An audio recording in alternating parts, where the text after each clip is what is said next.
तो इस एपिसोड के स्टार्टिंग में हम सैनबाई के साथ कुछ मास्टर्स को देखते हैं। तभी उनके पास ग्रैनी आ जाती है और जब ग्रैनी वहां जाकर देखती है तो वह हैरान हो जाती है क्योंकि वहां पर मास्टर लू मरे होते हैं। अब ग्रैनी को कुछ भी समझ में नहीं आता कि ये सब क्या हो रहा है, क्योंकि पहले तो मास्टर लू ने अचानक ही उन सब पर हमला कर दिया था और उन सबको बर्फ में कैद कर दिया था, लेकिन अब वो यहाँ पर मरे हुए हैं। तभी सैनबाई उन सब से गुस्से से कहता है कि मास्टर लू ऐसा नहीं कर सकते क्योंकि वो हमेशा से हमारे लिए वफादार रहे हैं। तभी मास्टर जुओ कहता है कि यहाँ पर सन हमें कहीं पर दिखाई नहीं दे रहा है। अब सन को यहाँ पर ना पाकर सबको उस पर शक होने लग जाता है। तभी ग्रैनी बीच में कहती है कि शायद मास्टर सन जागने के बाद शक की तरफ चले गए हो, लेकिन तभी मास्टर जुओ उसके बात को काटते हुए कहता है कि पहले तो हम दो मास्टर ही जागे थे, लेकिन हम में से किसी ने सन को यहाँ पर नहीं देखा है, इसलिए हो सकता है कि इन सब चीजों के पीछे मास्टर सन ही हो।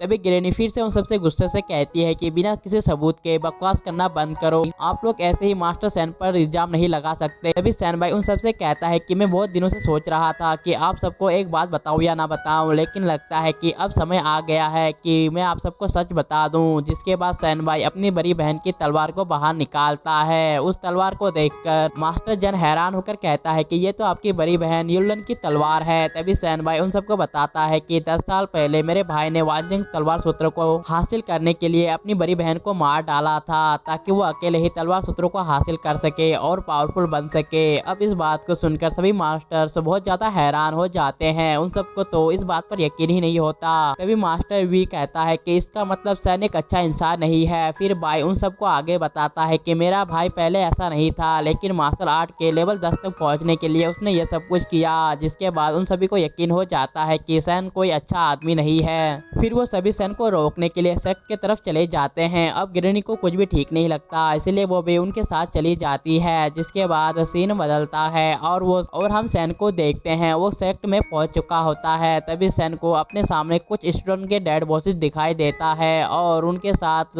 एक डॉक्टर भी होता है। सैन उसे देखकर कहता है कि डिवाइन डॉक्टर, बहुत दिनों बाद मुलाकात हुआ है। तो डॉक्टर सैन से कहता है कि ये लोग घायल हो गए हैं, इसलिए मैं इनका इलाज कर रहा हूँ। तो डॉक्टर सैन से कहता है कि तो तुम अपने ऑरा के पावर से चल रहे हो। फिर सैन उनसे पूछता है कि आप अचानक स्वॉर्ड मैनोर पर क्यों आ गए हो?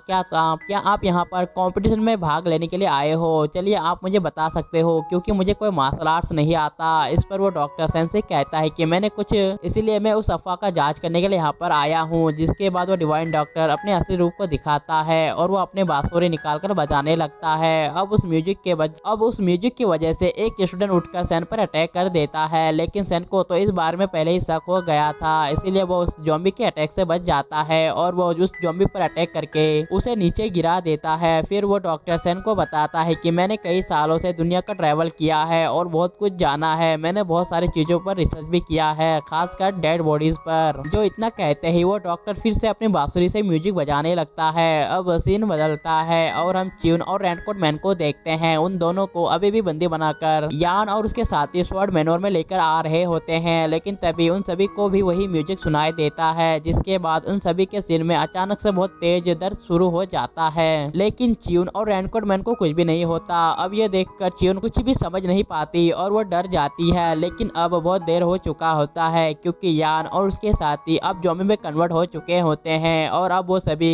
च्यून और रेनकोट मैन पर अटैक करने के लिए आ रहे होते हैं। ये देखकर वो दोनों बिना किसी देरी के वहाँ से भागने लगते हैं। जिसके बाद वो दोनों सेक्ट में पहुंच जाते हैं। अब च्यून देखती है कि उसके मास्टर अकेले ही कई सारे ज़ॉम्बीज से फाइट कर रहे हैं। फिर च्यून का ध्यान बांसुरी बजा रहे डॉक्टर पर पड़ता है। अब च्यून समझ जाती है कि यही वो आदमी है जो इन सभी ज़ॉम्बीज को काबू कर रहा है। जिसके बाद च्यून जल्दी से उस डॉक्टर पर अटैक कर देती है ताकि वो इस म्यूजिक को बंद कर सके, लेकिन वो डॉक्टर भी अपने आप को उसके अटैक से बचाने लगता है। दूसरी तरफ सन अकेले ही उन सभी ज़ॉम्बीज से फाइट कर रहा होता है। तभी वो डॉक्टर अपने दो ज़ॉम्बी को च्यून पर अटैक करने के लिए बुला लेता है ताकि वो च्यून को रोक सके, लेकिन तभी सैन च्यून के आगे आकर उसे बचा लेता है। जिसके बाद सैन उन सभी ज़ॉम्बीज को जान से मारने वाला होता है, लेकिन तभी च्यून सैन को रोक लेती है और उसे बताती है कि ये सब उस म्यूजिक की वजह से हो रहा है। तभी वो सभी ज़ॉम्बी फिर से एक साथ उन दोनों पर अटैक करने के लिए आ रहे होते हैं। ये देखकर च्यून जल्दी से अपनी ताई की टेक्निक का इस्तेमाल करते हुए उन सभी ज़ॉम्बीज को पीछे कर देती है, लेकिन अब उनका मुसीबत और भी बढ़ जाता है क्योंकि वहाँ पर यान और उसके साथी भी आ जाते हैं। तभी सैन च्यून को बताता है कि उन सबको पॉइजन दिया गया है, इसीलिए इसीलिए उन्हें थकान या दर्द महसूस नहीं होता।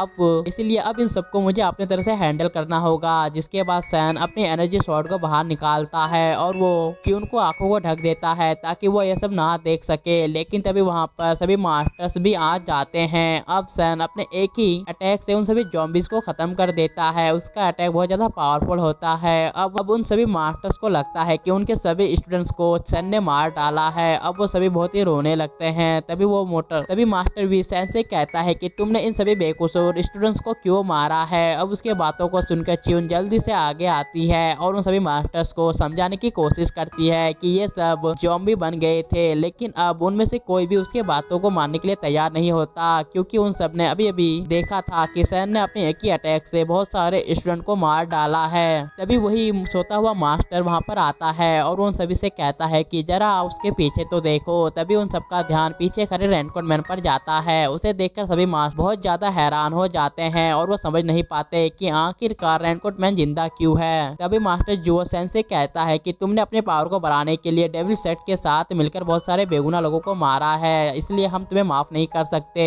जिसके बाद सैन भाई आगे आता है और वो सैन को गद्दार घोषित कर देता है। फिर मास्टर जन आगे आकर सभी मास्टर से कहता है कि हमें सैन का मुकाबला करने के लिए एक बहुत बड़ा एनर्जी बॉल बनाना होगा ताकि हम सैन को हरा सके। जिसके बाद वो सभी मास्टर्स मिलकर एनर्जी बॉल के अंदर अपनी एनर्जी को डालने लगते हैं ताकि वो सब मिलकर सैन को आसानी से हरा सके। लेकिन अभी तक उन सबको ये बात पता नहीं है कि सैन को तलवार के देवता ने चुना है, इसीलिए वो उन सभी से कहीं ज्यादा पावरफुल है और वो चाहे तो बड़े आसानी से उन सभी को मार सकता है। और इसी के साथ एपिसोड यहीं पर खत्म हो जाता है।